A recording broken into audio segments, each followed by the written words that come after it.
Улсын хэмжээнд ядуурлын түвшин тодорхой түвшинд хүртлээр буухгүй байгаа. Иймд төр засаг холбогдох яам нэгжүүдээс шаталсан арга хэмжээ авч хэрэгжүүлж байгаагийн нэг нь өрхийн хөгжлийг дэмжих ажлын жил юм а. Ажлыг зохион байгуулах үндэсний хорооны ээлжит хурал видео хэлэлцүүлэх хэлбэрээр өнөөдөр зохион байгуулагдлаа.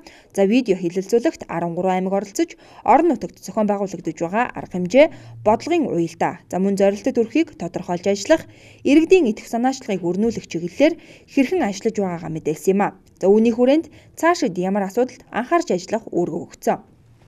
Энэ хэлэлцүүлэгтэй холбогдуулаад маш олон чухал асуудлуудаас шинээр урган гарч байна.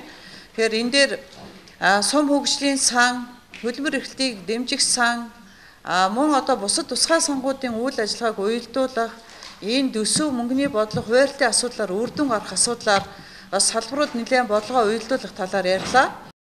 2012 оныг бага орлоготой иргэдийнхээ амжиргааг дундаж хэмжээнд хүргэх, бизнес эрхлэгчдийг дэмжихэд онцгой анхаарах, итгэх санаачлагтай ажиллаж байгаа өрхийг урамшуулах, эдийн засгийн өсөлтийн үр шимийг шууд хүртэж чадахгүй байгаа өрхийг өөрсдийнх нь оролцоо санаачлага дээр тулгуурлан боловсрол, эрүүл мэнд, сэтгэл зүй, нийгмийн халамж, хөдөлмөр эрхлэлтийн үйлчилгээгээр дэмжин хөгжүүлэхэд дэмжих, жилийн онцлогуудыг чиглүүлнэ гэсэн байгаа. Ингэхдээ дангаанд санхүүгийн дэмжлэг үзүүлэх бус хөдөлмөрийн чадвартай гишүүдийг нь байнгын ажлын байраар хангаж, амжиргааны их үүсвэртэй болгох нь чухал байгаа юм а. Хэдийгээр 2012 ангараад багагүй хугацаа өнгөрсөн ч энэ хугацаанд хөдөө орон нутгуудад зорилттой ажлын хэрэгжилт ямар төвшөнд байгааг судлан, гарч болох эрсдлүүдийг урьдчилан тооцоолох үүднээс орон нутгийн нийт 5 бүсэд ажлын хэсэг ажиллаад иржээ. Бүх өрхийнхөө мэдээллийн сан гэх оновчтой гаргасан.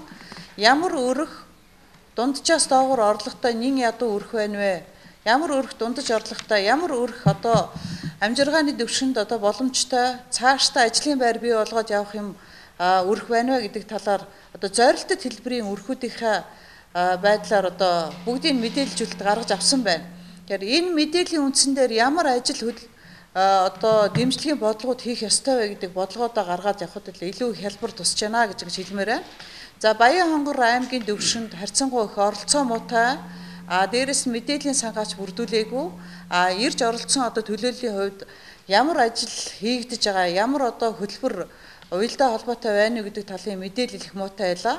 Жилийн үйл ажиллагааны гол цөм нь иргэдийн итгэх санаачлагтай ажиллах, амжиргаагаа өөдөн татах амьдралын арга хэлбэрийг илүүтэй урамшуулахад төлхөө анхаарах байгаа.